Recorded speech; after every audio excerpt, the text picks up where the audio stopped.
Hello, and welcome to another day of NGS. Today we're going to be having a Heroic Division game between Potential Scrim Thursday and Blue and the Beta Males. Just give me one moment. I just learned the teams are actually going to be swapping sides, so let me get that done. There we go. Okay, but one sec. But either way, should be a pretty fun one today. Thank you all for coming last night to that replay charity stream. So thank you all for coming, and thank you for all your donations. And then for this match, Heroic Div, Blue and the Beta Males versus Potential Scrim Thursday. This should be a pretty close one, because if we take a look over at the standings, it's actually 25 points to Potential Scrim Thursday, and Blue and the Beta Males only down by 2 positions at 20 points. So they're very close together. And I made sure to check, but they have played the same number of games. So Potential Scrim Thursday technically slightly up just because of the 5 points. But I mean, 5 points isn't a huge difference. Either of these teams could definitely come back and could definitely take either a map or a series off each other. Now, map picks have already been done. Potential Scrim Thursday, Blue and the Beta Males decided to go for first pick. The map pick is going to go over to Blue and the Beta Males. And Blue and the Beta Males banned away Dragonshire and Tomb of the Spider Queen. Potential Scrim Thursday banned out Alterac Pass and Volskaya Foundry. And game number 1's gonna be that infamous Abraxas holdout that we all know and love. So I'm really looking forward to this game. I mean, I cast Blue and the Beta Males last night as one of their replays, and they had some fun strategies. And apparently, I even had someone message me about this today, but the speed boost on Garrosh is a strat that's pretty common. It's a pretty old strat, but I guess I've just never seen it before, but it was still a lot of fun. That Zarya Garrosh combo, it works. I don't know. I had a lot of fun watching it. It's always fun for me because, like I always say, I am genuinely pretty new to the competitive scene for HOTS. I played a decent amount of Storm League before. I played some Div C, but we weren't like a serious team. We were more like, we're for fun team that scrims. Like, we practice, but we are not, like, really on top here. You were told to come here and flame Gibbs? Nice. Oh. Yeah, I see Eternally Blue saying that in the NGS chat. I think that is a fun way to say it. Fun strategies. I find it fun to watch. I mean, the way I see it is it's something new for me. And, I mean, I used to play a lot of Dota. There's a lot of strategies there. But then after that, most of my casting experience, a lot of my playing experience is in League of Legends. And you are not allowed creativity in that game at all. The second you try to do something creative, Riot changes the mechanics so you can't. You have to do it the way they want so that it's perfect for broadcast. Which is why they lost about 50% of their viewership in the last year. Fun fact for all of you, if you didn't know about that. But yeah, regardless, there's still a lot of stuff for me to learn, and I've been having fun learning all of it. Because, granted, that is a pretty simple strat. I've just never really seen a lot of Zarya's, so I don't really know all of her talent builds. But even recently on Dragonshire, seeing the 1-3-1 anchor strategy instead, where you have like 2 offlaners and a core group of 3 players. It's all new, it's all different, and it gives a lot more variety to this game, which already naturally has a lot more variety than a lot of other MOBAs. Just because there's a lot more maps. There isn't just that one map, so. But yeah, it looks like all 10 players are in the lobby now, so we should be getting started soon. And with that, we should be heading into game number 1 shortly. And like I said, it's Brax's Holdout, so big teamfight map. And it's a very big snowball map. Whoever is able to come out ahead early likely is going to perform a lot better. But draft is starting, so let's get set here. And I think this is one of those maps where either being able to move from the bot lane to the off lane, or even potentially having like the globals that are able to move around, or just solid 1v1 duelists. It really helps out a lot on this map specifically. And for that reason, we do commonly see Genji getting picked or banned basically immediately. I mean, it's a super strong hero, and I think especially on a map like this, being able to move between lanes just basically for no cooldown at all. Has a jump over the wall, has that dash, and is just able to provide so much havoc really on either side of the map. So I do expect to see that either picked or banned in the first phase here. But Brightwing will be the first ban, and that kind of goes to the same strat where the offlaner is losing a fight, but oops, you have a phase shift. All of a sudden, you're fine. And then that beacon is going to be taken over by the team with the Brightwing. Now, Potential Scrim Thursday, they are going to ban away the Joanna first. And that is part of a different idea. It's basically just trying to make sure that the tank that is on the beacon is actually movable. Having something like the Unstoppable, the Iron Skin specifically, is just so powerful for this game. On the Chromie, going to get banned away by Blue and the Beta Males. I think that's a pretty good ban as well. I mean, obviously, he's really good on defense, can set up plays. There's just a lot of options there up there for the Chromie. But Genji is not banned yet, but first pick is going to be available for Blue and the Beta Males. And since they do have that first pick, they will be able to take 3 in the first phase. So the question is, what do Potential Scrim Thursday want to keep out of their hands? And it looks like they're going to keep away the Garrosh. And we saw a pretty fun Garrosh from Blue and the Beta Males last night. I had a ton of fun casting that game. So many people have been giving me grief for not knowing about that combo, but I don't know. I'm still having fun with this. You know, I'm bringing that new genuine excitement, but Genji going to be first picked for Kenny, kind of as expected. Is super powerful on Braxis. But Potential Scrim Thursday picking that double melee assassin already with the Kira for Jacob Shlu and the Maiev for C10 for HD. And I think that's pretty interesting. Kira most likely going to be going into the offlane, and I have seen some teams start running 2-3 instead of the standard 1-4 that we see most of the time in our Storm League matches. And Kira's pretty good 1v1, but in a 2v2, especially if you get to choose the lane, and since Potential Scrim Thursday, they do have the 10th pick, they can kind of decide how to set their lanes before picking that final hero and just basing it off which matchups they think they would be able to win. But now May and Anduin going to get locked in for McGiblets and Kal-El. Now the May pick especially is pretty interesting. And like I was talking about with the Iron Skin being able to hold on to the area, being able to hold on to the beacon, May can do pretty similar things with that ice block. As now Chen going to be the next ban for Potential Scrim Thursday. Wandering Keg really powerful on this map, able to just kind of push everyone off of the beacons pretty much regardless of who they are, with possible exceptions of, again, like the May or the Joanna. But even so, I think Wandering Keg may last longer than Iron Skin. And it's also really good at being able to just pick off individuals, get a nice play, get a pick off early, and then just have that 4v3 option over in the bot lane. But Nova, gonna be the final ban from Blue and the Beta Males. I don't actually think I've cast a Nova game yet this season. I think I might have had one in Season 18, but none yet for Season 19. But Alex Straza and Mephisto locked in for a Potential Scrim Thursday. So they have their mage. I mean, they already have triple DPS. This is already going to be pretty interesting. This does mean that most likely it is going to be Kira out in the off lane. And I expect Shupuff will pick a... They need a true tank here. I don't think they can pick something like the Anubrak unless they really want to just all in on the burst damage, but I think it would be a little bit silly. But the Haka going to get locked in for Hippo Triple X and the Junkrat for Eternal Blue. But I'm trying to think what I'd even like to see. ETC maybe I think could be fine here for Shupuff. I don't know how they can really pair that with anything else, but the Garrosh is gone. Diablo would actually be really good here. Yeah, I think Diablo would probably be my favorite pick. Now that I really think about it. Muradin could be okay, has a little bit less stuns, but I just want to see a full true tank here. And yeah, Artanis, that's exactly what I meant by full true tank, but not a single tank, one bruiser coming out of Potential Scrim Thursday. This is a very squishy lineup. But I mean, Potential Scrim Thursday, they always bring out crazy drafts. They always bring out crazy strategies, and they always make an amazing show during these games. That's why I love casting them. And I mean, I do favor the draft for Blue and the Beta Males, but it should be interesting. Let's get into game number 1.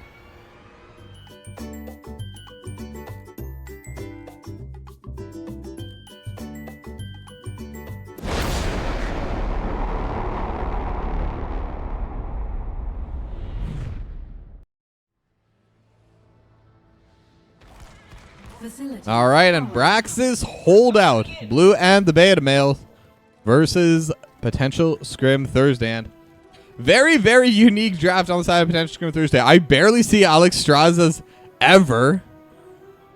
And I mean, I'm not even sure what their strategy is going to be. Now, Gossamer, when you're saying Maiev tank is, I guess that does make sense. C10 is their tank player. So I'm wondering if that is the strat. I mean, I've never seen it. So this would be something new for me, kind of like how I was saying earlier about the speed boost in Garrosh. It was fun for me because it's a new strat, and main tank Maiev also going to be very, very interesting. But now C10 starting to walk forward, going to get poked down a little bit. But I'm wondering what actually happens there. So it's just going to be reducing cooldowns for now, but the concussion mine is going to go over. C10 will be able to just jump back safely and will get healed by the little pool. I'm not even sure what these abilities are called. The Abundance. That's a great name. But either way, Potential Scrim Thursday, they're going to be able to have first move here, as now they're looking for the Structure Umbral Bind. Going to be going towards McGibbons, but with the Concussion Mine, C10 behind enemy lines. And with the Chastise, going to be first blood going over to Blue and the Beta Males. As now there's 2 members in the top side. Drag going to land onto Shupa. There's a little bit of trading going back and forth, but they're not going to be able to finish off this Artanis yet. And incidentally, it is going to be reactive parry. So it's going to be that physical armor build coming out. Going to be a little bit safer during these duels. But again, right now, Blue and the Beta Males are kind of playing this as a 2-3 lane. But all of the members have left. Hippo going to get swapped backwards. Throws out the drag. Not going to be able to land. It is in stasis, but it could be in a pretty dangerous spot. And with the Emerald Bind, Hippo Triple X will get finished off by the Blade Dash from Shoopuf.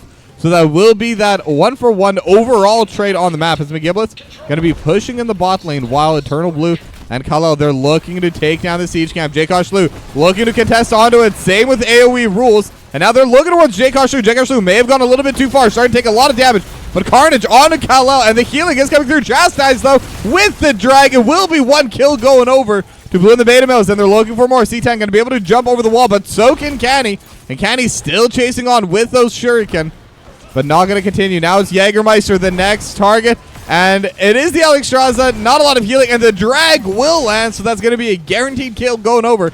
Blue and the Beta Males, 3-1 in the kill score, and they have control of both of the beacons. As now AoE Rules takes a decent amount of poke damage here in the bot lane as well. Level 4 talents now available for Blue and the Beta Males, and the siege camp, it's still pushing in. Now J-Kosh Lu gonna be knocked away by the concussion mine, as now they're looking forward. They have the icing, they have the blizzard as well. And now the revolving sweep not gonna be able to prevent the stun, and will go down. Another kill going over to Blue and the Beta Males. And now with that, it's 4-1. They're already at 100%. The Zerg are on their way. Blue and the Beta Males. This is a massive power play on such a snowballing map. And now McGiblets looking to play forward. Throws down the Blizzard. Jägermeister going to be able to walk away before the stun lands. But now let's watch over this top side. This is where the main Zerg push will be coming through. And it is just Hippo, Triple X, and Canny so far. As now Shoopuf is unstoppable. The Dragon not going to be able to land. Blade Dash just trying to take off that bot side. The backline, but J-Kosh Lu could be in a bad spot. Carnage thrown out on a Hippo, but so much damage coming through. Chastise will land, but it will be on to Shoopuf. McGiblets here as well, and with the icing, going to be able to push them back, but not too much pressure will be coming out from there. And actually, even the wall stays alive, but now the drag is there. C10 will be able to jump away for now, as AoE Rules is still dealing damage over to the backline. C10 could be caught in the blizzard, but will be able to jump away. Canny just trying to get onto the backline as well. And the Chastise will land, but it will be on top of the Abundance, so they will be okay. As now, Eternal Blue could be in a bad spot, but will just jump over the wall. I'm not going to worry too much about that. As now Hippo Triple X looking for AoE rules, and they have the drag, they have the chastise, and they have the Mephisto. Blue and the beta males 5-1 on the kill score. And now Potential Scrim Thursday, C10 and Jägermeister gonna walk backwards, gonna clear away the siege camp, but they're getting into a pretty solid position here, looking for Jaykosh Shalou now, able to dash away for now. Revolving sweep will be there, but again the concussion might not gonna be able to find anyone, but the drag lands on a C10. As whoa, I have no idea what happened with that little stutter there, but you know what? That's just the way it goes sometimes. But massive victory so far. Hippo Triple X almost gets swapped back. Jaykosh Shalou has the Carnage. Revolving sweep as well. And again, the face swap not going to land from Shoepuff. So a lot of pressure going on into this Dahaka, but during that, Blue and the beta males, they will be able to take their bruiser camp, and they will be able to get this push in the top lane started. They did have level 7 advantages during that, but that should get evened out shortly, as Shoepuff likely going to be able to collect level 7 in the bot lane. And now the beacons should be spawning decently soon. Now there is a pretty long break between the Zerg Rush and the beacons being active, but right now 25 seconds and they will be a go. Both sides going to be able to finish off their camps, as Potential Scrim Thursday will take their bruiser camp, and the siege camp just got finished by Blue and the beta males. And it looks like the lane setups are going to be the same. The 2-3 setup coming out from Blue and the beta males, as we do see Kenny rushing over to the top side. Now the top lane wall will get fully finished off now with that bruiser camp push, as Eternally Blue and McGiblets, really all of Blue and the beta males, they're here in the bot lane, they're pushing into this bruiser camp, and Eternal Blue actually getting a decent amount of damage onto this wall, as AoE rules trying to zone away, trying to clear away this wave a little bit, but not going to be able to. But Kenny able to spot out this rotation coming out of Potential Scrim Thursday, as they are sending 5 members to the bot lane. Concussion Mine is on the beacon, as Shoepuff looking for the swap, not going to be able to find it, but Eternal Blue taking a lot of damage on the back line. As C10 will get the Emerald Bind on it too. Eternal Blue starting to get so low, and the Lightning Nova from AoE rules will be able to get that kill for Potential Scrim Thursday. But they sent 2 players for that. They will take a little bit of damage onto their fort, but not that much. As C10 going to jump over, as Kenny jumps immediately back, and we'll just be retaking the beacon on the opposite side of the map. Now Jaykosh Shalou going to get hit by the blind from McGiblets. And the Blizzard on top of the Abundance going to be able to get the slow onto 1. But now they have the Revolving Sweep, and Leap of Faith going to keep McGiblets healthy, going to keep McGiblets safe for now. But neither side able to control both beacons at the same time yet. As now Jaykosh Shalou rotating up to the top side, looking towards Hippo Triple X and Canny. Now this could be where the fight starts breaking out. The Carnage lands on a Hippo Triple X, but will be able to heal back up. Now it is the 2v2 and the 3v3 setup now fully completed. Now a little bit of beacon progress going over to Potential Scrim Thursday. They are at 10%, but now the Emerald Bind trying to pull back McGiblets. Kenny is here for the fight though. But so is Jaykosh Shalou, just constantly rotating on this backline. But now they're jumping onto the Maiev, but with the Abundance going to be able to heal back up, and 4 members strong. And they have the Ice Wall, they have the Light Bomb. Jaykosh Shalou is going to get set up. X-Strike as well. But the Durance going to land onto Kenny.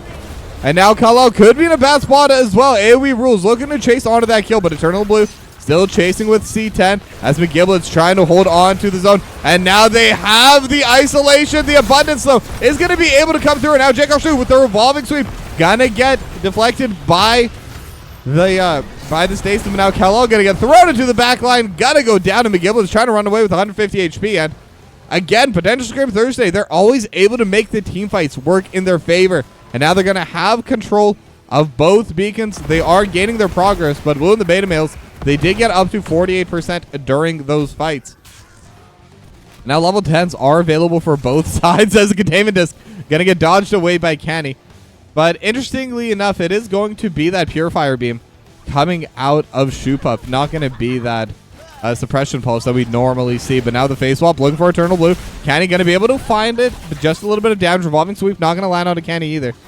As now AoE rules will get that Abundance, and we'll still walk back into the Blizzard just before it does land. But now 3 members into the top side. Jaykosh Shalou taking a decent amount of poke.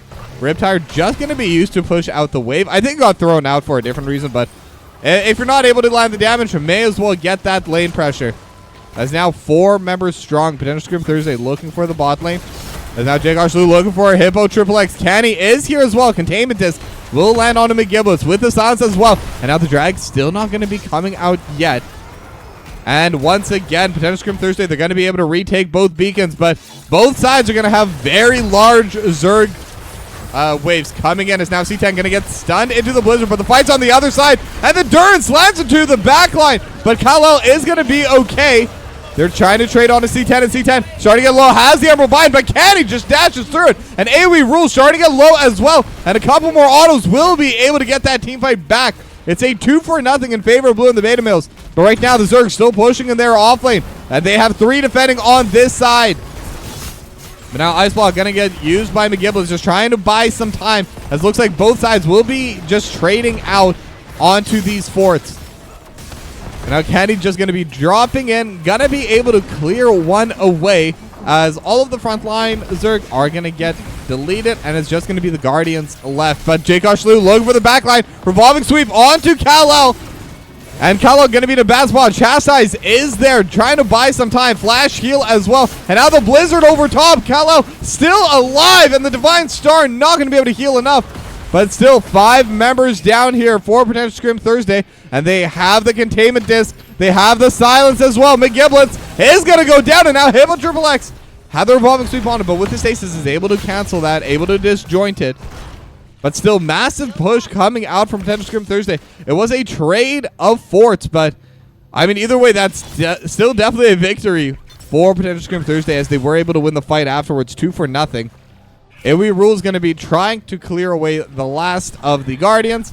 Decent bit of damage onto the wall. I mean, not too much, but definitely going to be there. But Potential Scrim Thursday, they're looking for this top lane. They're looking for this Bruiser Camp. Both sides have level 13 Carnage from Jake Arslu. The drag not going to land. And now C10 is in the back line. Had the Umbral Bind on a Hippo Triple X, but not able to actually get it going. Jake Arslu not going to be able to land this down, but the Durance is going to land into the back line. Canny will take a decent bit of damage, but no follow-up. AoE Rules had no one nearby, but now Shoopuf gets hit by the drag, has the face swap as well, and the Riptire not going to be able to cancel it. But now Kenny's on top, and Shoopuf starting to take so much damage on top of the Blizzard, and with the X-Strike, that will be the kill. Purifier Beam is on McGiblets, but Kal-El actually gets the healer, getting it found by Potential Scrim Thursday. And now Jake Arslu still trading onto the front line, and is just constantly trying to deal with it for the final strike. Not going to be able to land. McGiblets starting to get low and will get taken down. Hippo Triple X is going to be running away, needs to get out of this fight. But C10 able to pull back Eternally Blue. The Umbral Bind finding another play. And now the drag is going to land, and they will be able to take down the Kira. But it's a 3-for-2 overall in favor of Potential Scrim Thursday, as the fight's still not over. C10 looking for the backline, looking for Canny. And Canny will be able to jump away. The drag almost lands onto AoE Rules. Not going to be able to find them in the end, but the waves, they're still pushing in for Potential Scrim Thursday. They have Prio in the bot lane. They have the wave building up in the top side. So the question is, what are they going to do with it? What are either of these two teams going to do about it? AoE Rules will be able to spot out McGiblets, as they are scouting around that siege camp. And in the meanwhile, Shoopuf is soloing out the siege camp on the top right. But now teamfight coming through. Ice Wall not going to land onto anyone, but C10 trying to back away. Divine Star will get a little bit of poke, but that's all it's going to be able to accomplish, as AoE Rules walks right past Kenny, but Shoopuf is there to give this Mephisto a safe way out. And again, it's all 5 members on both sides fighting around this camp. Level 15's the drag is going to land, and they're able to find a Riptire as well, and the Light Bomb onto the backline with the X-Strike. Shoopuf still alive. They're able to take the siege camp, and the Purifier Beam dealing so much damage to McGiblets. The drag is there for Shoopuf, but so is the healing. Chastise is going to land, but still Canny in a bad spot, will be able to get away, but health bars hard favoring Potential Scrim Thursday. They're just able to out-teamfight, and Kal-El gonna be the target, gonna get finished off.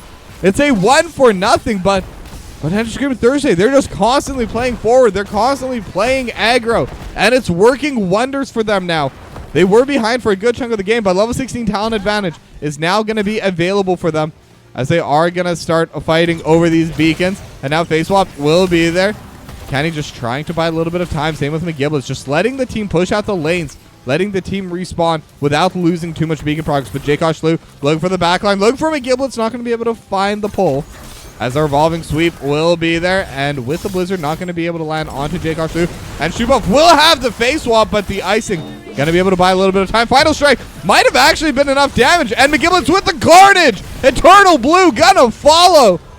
And it's a 2-for-0. Just Potential Scrim Thursday looking for the pickoffs. They're able to get a chastise. Is going to land, and now the light bomb over top. Shoot-up gonna get hit by it. X-Strike over top, and now Canny giving a bad spot. Containment Disc almost lands. And with the Emerald buying, Canny will get finished off. And they're just fighting underneath the mid cannon towers. How often does this happen? But Kalo is gone, and they're just taking down this wall. They just don't want to deal with this wall because they want to keep fighting in this area. But Hippo could be in a bad spot. Jacob Shlu, and with AoE rules, they will be able to get the kill. And haven't even had the chance to really talk about this, but level 16, massive power spike for this Mephisto, especially with the Skull Missile build. A lightning reaction, super powerful talent. The team fight pressure that they're able to output is just so much better now. Not that they've really had many issues with that, but now they're Zerg. They're pushing into the bot lane, and this could be an opportunity for them to end as Jacob Shlu looking for the play, has the carnage, and now Riptide will be there. Ice Wall lands onto 2, and it will keep the Giblets alive, but the same cannot be said for their keep. Their keep will get finished off shortly as AoE rules actually gets DPS down. May have gone a little bit too deep onto the back line. But still, it's now going to be the 4v5. But the Guardians are there. All the Zerg are there. And with the Containment Disc, they're going to be able to slow this push, slow this fight. McGibble's just trying to stay on the back line as Jacob Shlu will get finished off. 66% Light Bomb will land into the back line. Purifier Beam just going to get thrown onto the Anduin. As Jägermeister getting pulled back as well. And we'll be able to just push them out. 30% left on the core, though. This could definitely be an opportunity to end as Chupa looking for it. Same with C10 and a couple more hits. They will be able to do it. And Potential Scrim Thursday, they win game number 1.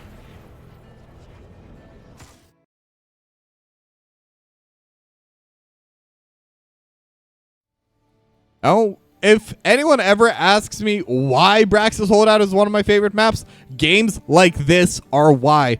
You don't see that on a lot of other maps. You don't see that super back and forth. The team fights never stop. Now, granted, that's just how Potential Scrim Thursday plays, but I mean, Blue and the Beta Males, they got a really solid lead in the early game. They managed to get a few pickoffs, managed to get a few camps for themselves.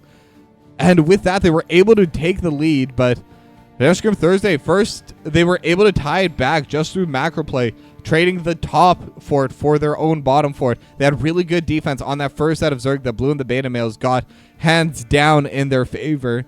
And then once the team fights came out, once the scaling came through, Potential Scrim Thursday, they did their thing. They team fought and they were able to win it out. Now we're going to go to a short break, but when we come back, it'll be game number 2. So don't go anywhere.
Towers of Doom.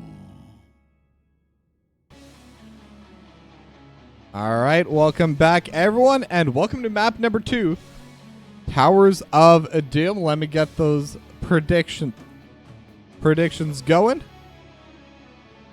So let me swap so that the teams are in the right side. All right. Well, there we go. But it is going to be Towers of Doom, a different map this time, obviously, but very different stylistically as well. Typically, this map does get into the later game unless there's a pretty big snowball coming through, but we'll have to see. These two teams, at least in the early game, seem pretty evenly matched. Though, when that latter happened, Scrim Thursday definitely just kind of took over, but that's expected when you have a Mephisto. You're going to scale Super 1 to the late game, but either way, the draft so far, Blue and the Beta Males have banned away the Medivh and the Lost Vikings. We've seen how powerful the Vikings can be on this map multiple times in the last week, actually. So not surprising to see that removed. It is probably their single best map. Potential Scrim Thursday will ban away the Joanna and the Dahaka, trying to get rid of that global pressure and that double soak. The first pick, again, still going to be available for Blue and the Beta Males. They're in a really good spot for that. But is there anything that they feel they must have? There's a couple of heroes that are pretty strong. I mean, the Junkrat's pretty good. Chromie has been pretty good. And they're going to go for the healer instead. They're going to go for the Brightwing for Kal-El. They did ban it away themselves in game number 1 as insta-lock Ana for Jakosh Lu. So that should be interesting. I'm wondering what they're going to pair it with, though. And AoE Rule is going to lock in the Samuro.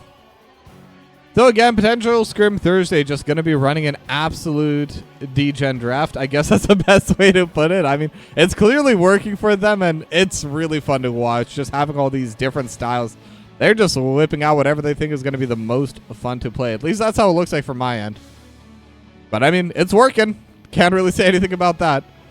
But now next 2 picks, it's going to be the Stitches and the Li Ming coming out for McGiblets and Kenny for Blue and the Beta Males.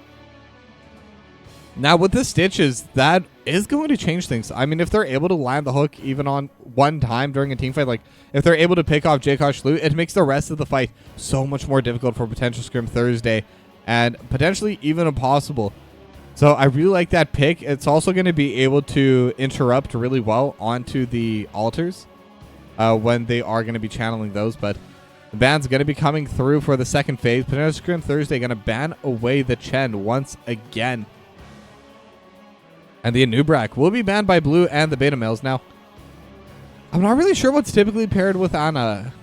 I feel like I've seen it be paired pretty often with tanks like Garrosh and Muradin, but again, this may just be me showing my elo, showing my game knowledge.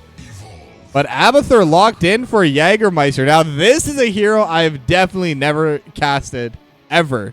So this is going to be fun. This is going to be a new one for me. And Falstad locked in for C10 Ver HD.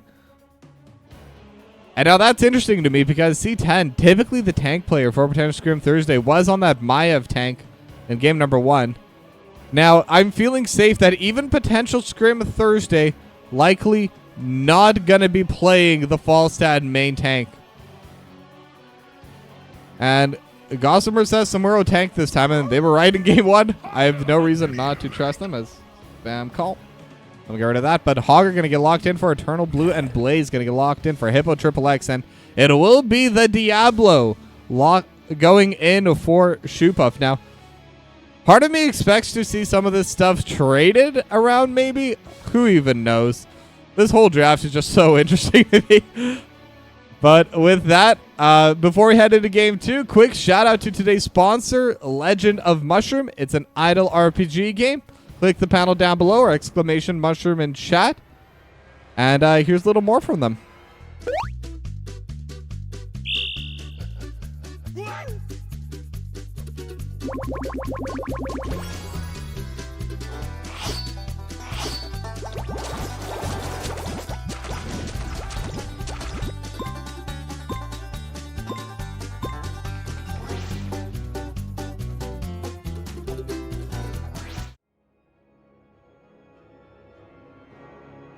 Well, Legend of Mushroom, down for free. Link is in the chat.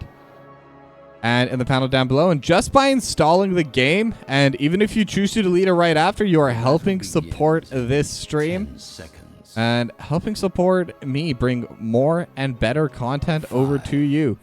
But either way, game number 2 now going to be getting started between Potential Scrim Thursday and Blue and the Beta Males.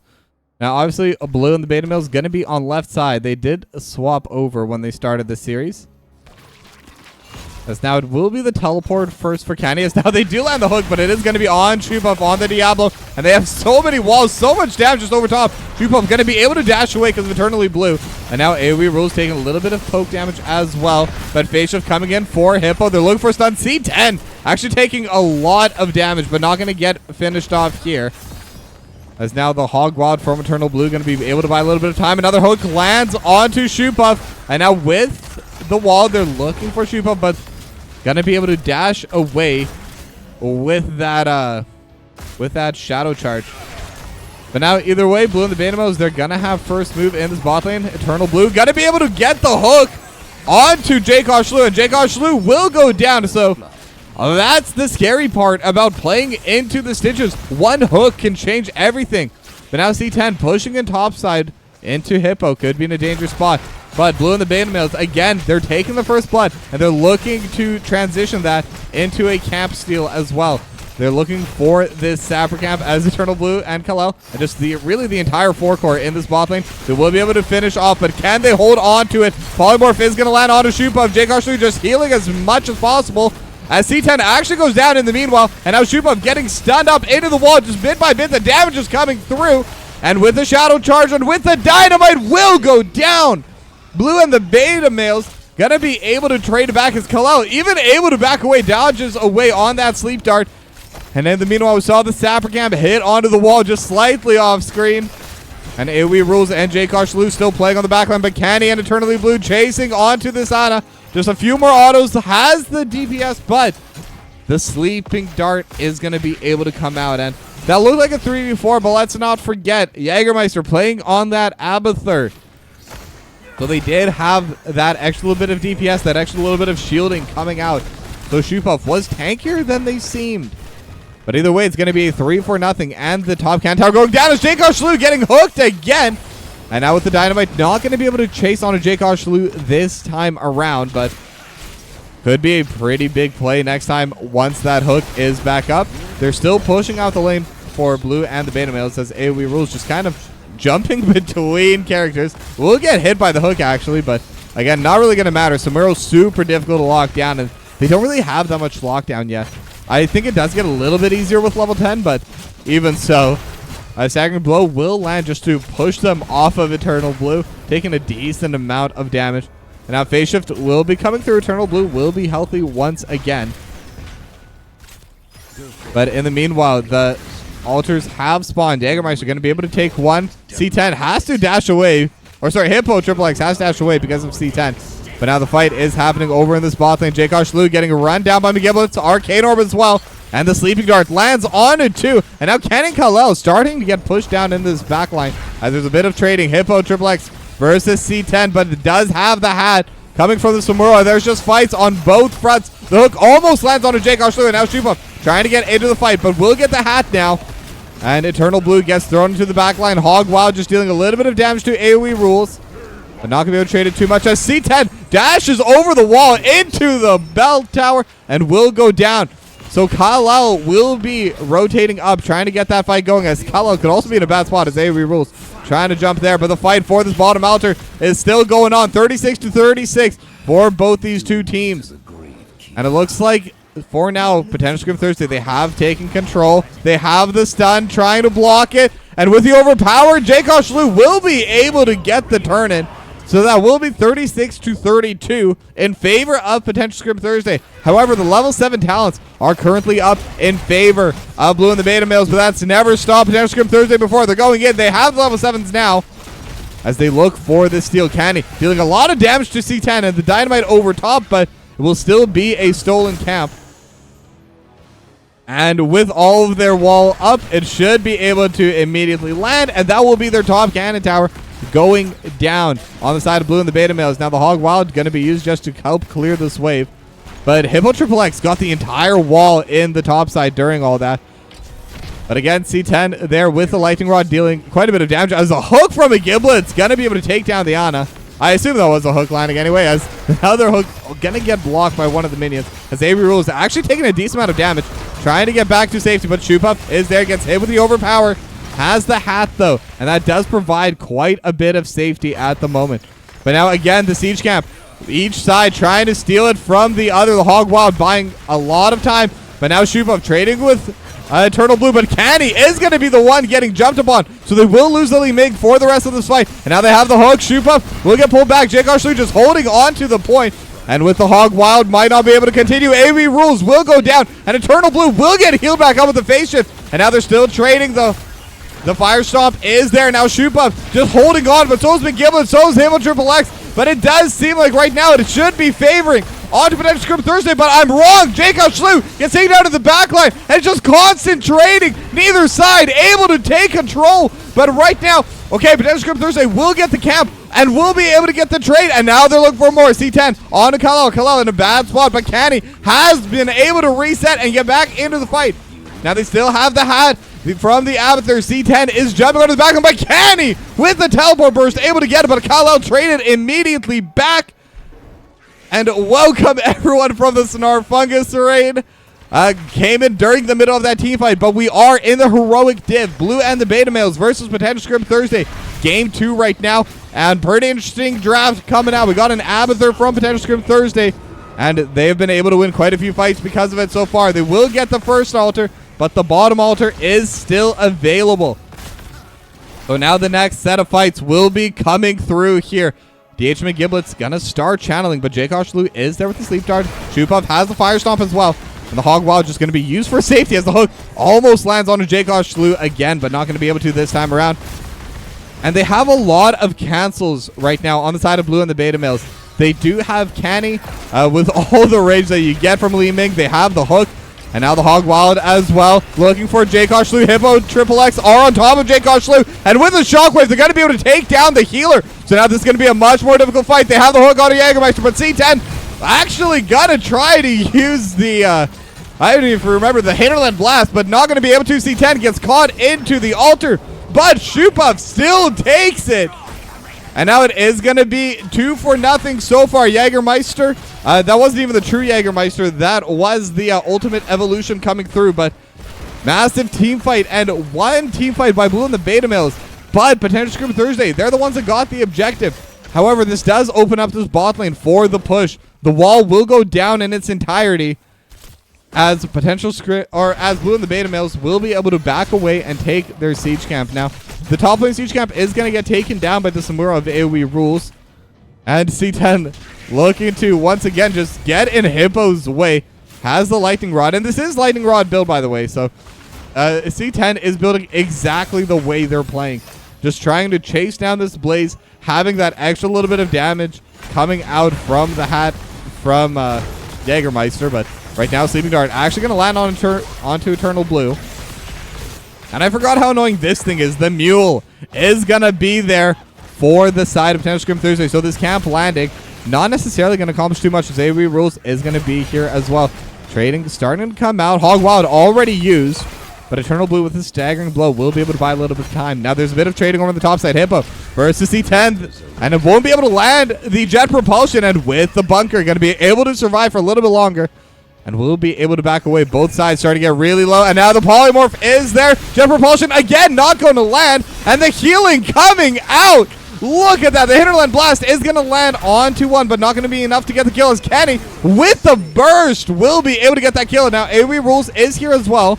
Just trying to chase down onto Kenny, but with the help of Kala with Eternal Blue, not going to be able to. AoE Rules just trying to be annoying, as Samuro players do. But that was a 1-0, and again, the altars are available. But Jakeoshlu coming in with the Eye of Horus, able to get so many heals, buying so much time for that. As now AoE Rules going to get hit into the wall with the staggering blow, going to lose all the clones.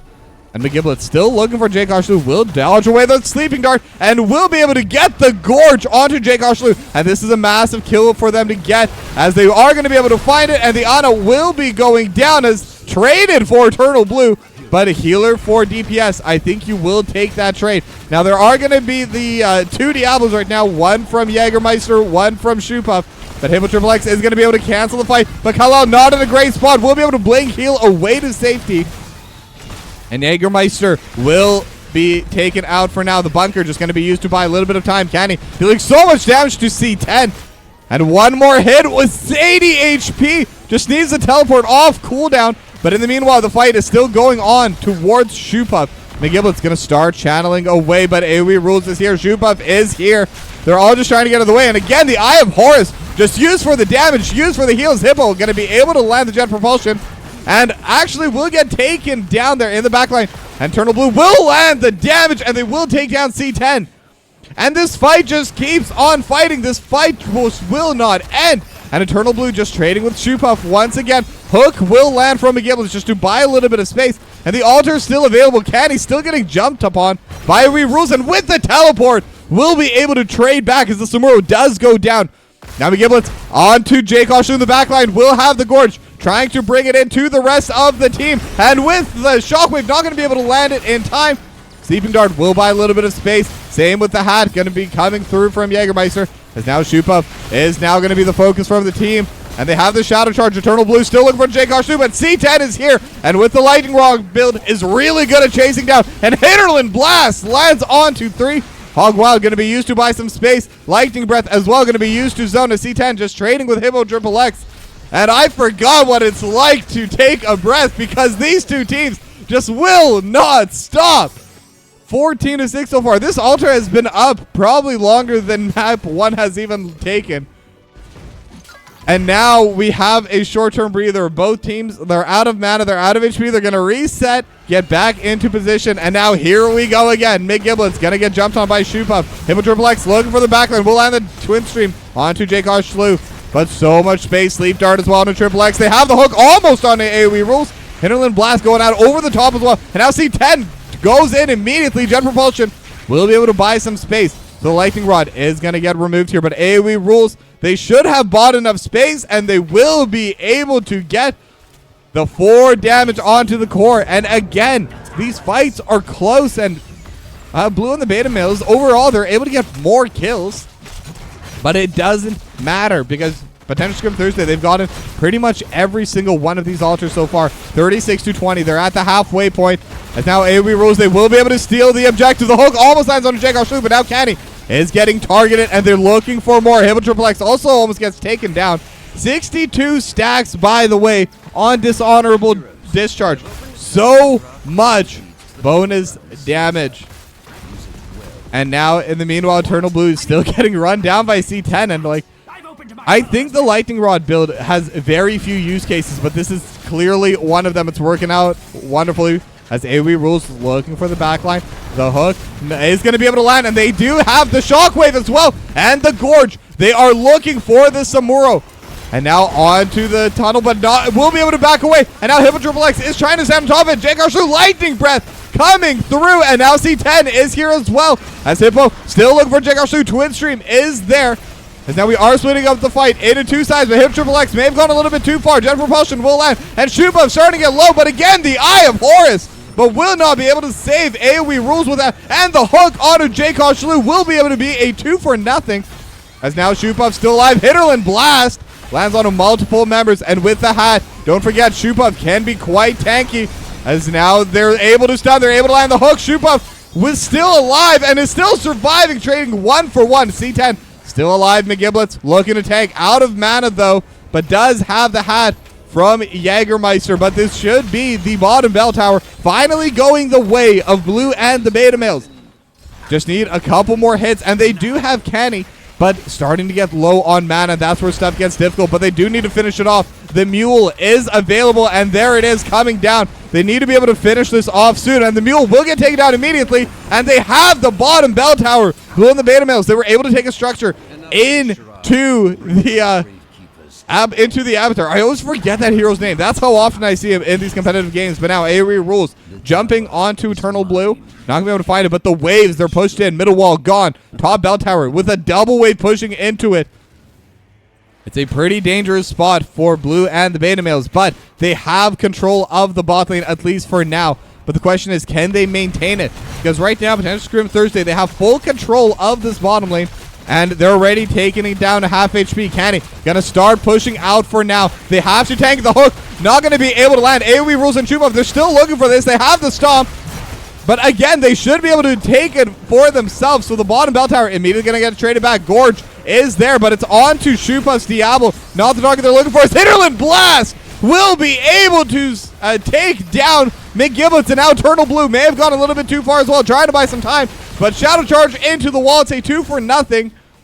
And now Potential Scrim Thursday with the flight. C10 just trying to chase down. Doesn't have the guts. He can't do that play, but I have Horus keeping C10 alive, and Chupov wants to keep going. They're looking for Canny, and Kala buys a little bit of time, but not going to be able to buy enough, and will get traded down as well. 4-for-0 for Potential Scrim Thursday, and I mean, this is just what this team does. They only have one word in their comms, and that word is go. And that's all they've been doing. Go, go, go. Do they lose the fights? Yeah. Do they win the fights? Yeah. Do they get the objective? Most importantly, yes. Every single time. They're playing out of their minds, just non-stop brawling. And now C10 jumping forward into Hippo. They may have gone a little bit too far, but now the altar is going to get locked in by AoE rules, as Hippo will actually be able to cancel it for now with the twin stream, but the bottom bell tower still went down already. Will be 1-for-0 because Hinterland Blast almost finishes off Hippo XXX. And now it's going to be 12 health left. And actually, if they're able to take this altar, it will be down to 4. But right now, Chupov looking to secure this bottom bell tower first. Get that 5 extra damage. AoE rules looking for the top one. Make that 6. And if they are able to take all of them, this could be an opportunity for them to end the game. But Hippo is going to be here. I see 10 flying into the bot lane, looking for the play, but again, doesn't have the guts, can't move them between. And now they do have the stun. Do they have the damage? And between the healing from Jacob Shlu and the Abathur, they will be okay now. Jacob Shlu is the main target right now, but again, will be fine. Jet Propulsion lands onto the backline, and the Hog Wild going wild for Eternal Blue. And it will be that 2-for-0. As now they're going to try and retake this bottom lane. Now Chupov gets stunned into the wall. And again, the Hog Wild damage make that 3. Does have the soul, so we'll be able to respawn basically immediately. As the Abathur Jägermeister on the Abathur going to be able to take that last altar. So it's going to be 6 health left as Hippo will get taken down. AoE rules with the help of Jägermeister going to be able to successfully do that. And now with the Magic Missile dealing a lot of damage to AoE rules, but again, it's a Samuro. Really hard to lock that hero down. But Chupov still trading on the backline. The hook not going to be able to land. Eternal Blue just getting ready with the Hog Wild, but not going to be able to chase onto it now. AoE rules, again, just going to run away just in time. And we do have a momentary lapse of action for once in this game. But, I mean, 18 minutes, 32 kills. Even that sounds really low because these two teams have just constantly been fighting. But it's so difficult for Blue and the Beta Males to get these kills. The healing coming out of Jacob Shlu has been absolutely insane, and the shielding from Jägermeister, any target they jump on, and Chupov has been absolutely abusing the fact that they know they can just stand in the front and they will be fine. As now C10 trying to slowly burn this down out of range, but the Lightning Rod will still be poking down onto this bell tower. As now AoE rules just buying space in the mid lane, and they do have control of that middle altar as well. And this is looking pretty hard. And with a double altar spawn, Blue and the Beta Males, they have to fight this. Because as things stand, if they lose even one of these, they could lose the game. And now C10 trying to jump away. And the movement speed is so high. But Chupov teleports in. But the Gorge is there from McGiblets. It will keep Kal-El safe. And now the Shockwave not going to be able to land. But they do have the stun. Chupov still getting traded back and forth. But I do think that might be game. Yeah, even if they do finish off Chupov, which even right now just seems so doubtful. They have 2 altars in the top side. Each one of these does 6 damage. They can't give away a single one, but AoE rules still DPSing and has the hat right now. As the hook almost lands onto AoE rules, onto the real one too, but not going to be able to quite yet. Hog Wild is going to be there, just bouncing between everyone. Jagosh and Chupov is there as well. Eternal Blue looking for the backline, but will get slowed down. But C10 will get finished off. But it looks like Eternal Blue in a bad spot as well. Will be trying to run away, but won't be able to. But C10 with this channel, that will be it. I believe that is game. So 6 damage going on to the core. And after all of that, Potential Scrim Thursday once again, they win with the domination.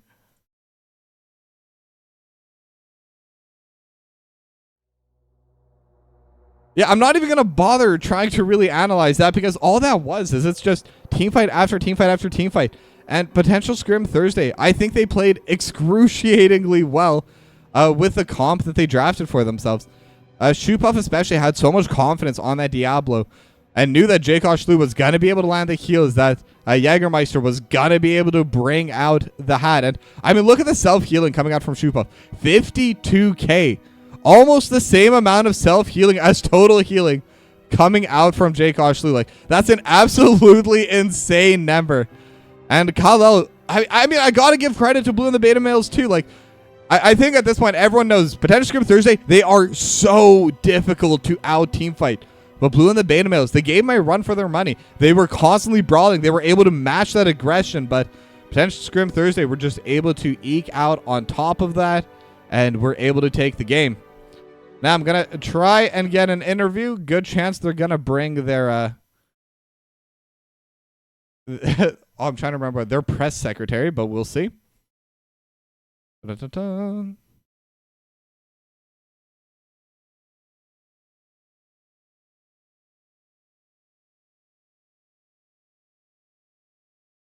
Yeah, but we will see how this goes, but...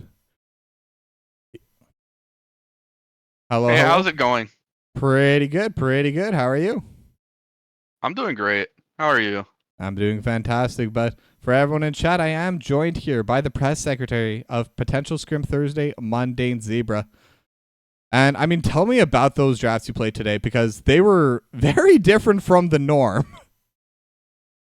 Well, when we bring in some unknown players that nobody knows, you know, we gotta spice it up. We can't just do the norm. We gotta say, hey, what do you say? And then, you know, that fucking song, I don't know how it goes. Me neither, can't help you out there, but... Well, thanks for trying. I appreciate that. I mean, that's all any of us can really do, just try our best, right? But, I mean, specifically for that game, too, the Abathur pick for the Jägermeister, and I mean, C10 played an interesting build as well with that lightning rod on that Falstad. Like, do you have any comments for those builds? I mean, I'm just proud of my team for invading down 16s. I think that was a great choice, and I was a bit surprised that the enemy team decided to lose the game at level 7 over a camp. You know, that's These things happen, you know? pretty much it. Lots Yeah. of big decisions being made by both these two teams. Some of them worked, some of them definitely did not. But now, the other part that I found pretty interesting with your team, just the amount of role swapping coming out specifically today. I mean, Jaykosh Lu, we've seen them play the Samuro before. Today they played the Ana. Shoepuff went from carry to main tank. C10 played tank Maiev into a Falstad somewhat off lane. Is this just because all of these players are just able to play every role, or like, what's the idea behind that strategy?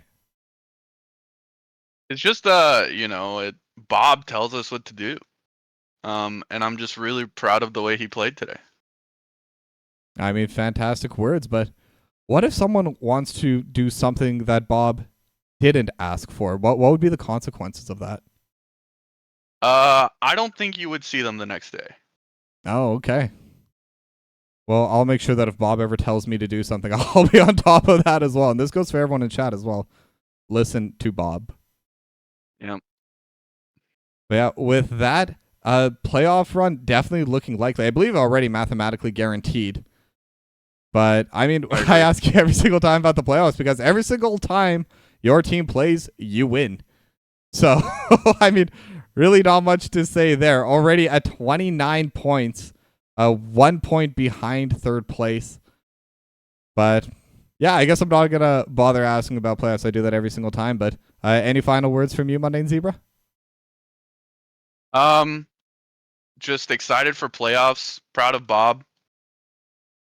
You know? Yeah, that's it. All right. Well, thank you for I just coming love to... Bob so much. Bob, please. I think we all do. We all share the same feelings for Bob. But Yeah. thank you for coming for this interview, and congratulations again on another 2-0. You have yourself a good Thank you, night. sir. Hey, you too, big man. And with that, we will be ending our cast here. Always a pleasure to have Monday Zebra come out, the press secretary of Potential Scrim Thursday. Definitely well trained, definitely a huge part of that team, keeping it all together. You know, you got to have the glue. But with that, I am done for the night. I believe I am casting tomorrow. I don't know if I've picked up a match yet. Oh, actually, we'll see. I'm actually getting the keys to my new place tomorrow. If I'm back home in time, I'll last minute pick up a cast, but no guarantees. After today, my cast in general might be a little bit all over the place, but I'll try to keep all of you updated. And again, thank you, Snar Fungus, for the rate of 27. Hopefully, all of you enjoyed watching that because Heroic Div is a lot of fun to watch in the NGS. And one final shout out to the sponsor of today's stream, Legend of Mushroom. Download for free with the panel down below. It's an idle RPG game. Rub the lamp, get the items, and watch the numbers go up. Super satisfying to do while you're waiting for your kettle to brew, or really any other mundane tasks throughout the day. With that, thank you all for coming. I'll see you maybe tomorrow. Not sure exactly when, but definitely will be seeing you. So have a good night and take care.